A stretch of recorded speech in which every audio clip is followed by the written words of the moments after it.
అందరికీ ముందుగా నా నమస్కారములు. నా పేరు ఏ పద్మావతి.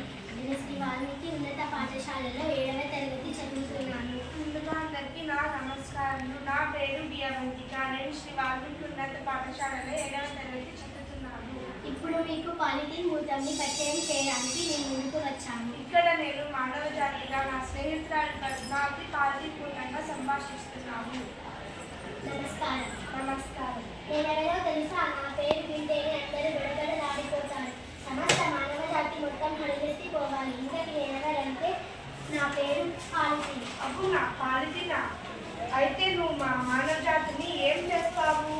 నేను మీతో స్నేహంగానే నుండి చాప కింద నీటిగా వ్యాపించి మొత్తానికి ఈ భూమిని నా సంచిలో వేసుకొని పోతా. ఎలా తీసుకెళ్తావు?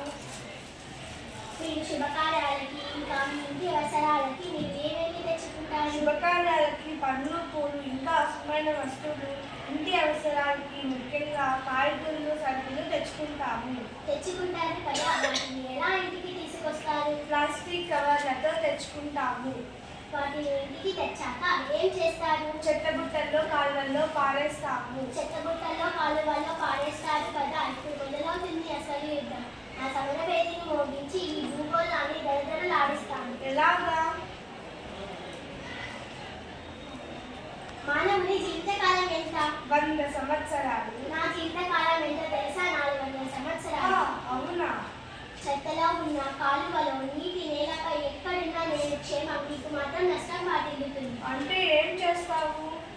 ఎప్పటికీ నేను భూమిలో కలువను. నా తోటి నేస్తాలైన దోమలతో, ఈగలతో నివాసంగా మారి మలేరియా, ఫైలేరియా, డెంగ్యూ, టైఫాయిడ్ ఇలాంటి రోగాలను మీపై దాడి చేయిస్తాను. పచ్చని మొక్కలు, పచ్చదనం, పర్యావరణాన్ని మొత్తం నాశనం చేస్తాను. అలాగా? అలా చేస్తే మా మానవ జాతి మొత్తం చూస్తూ ఊరుకుంటుందా? ఏం చేస్తాను? మీ ఆట కట్టేస్తాం, మీ అడ్డు తొలగిస్తాం, మీ అవసరం లేకుండానే చేస్తాం. ఎలా చేస్తాను? ప్లాస్టిక్ కవర్కు బదులుగా జూట్ని వాడుతాము.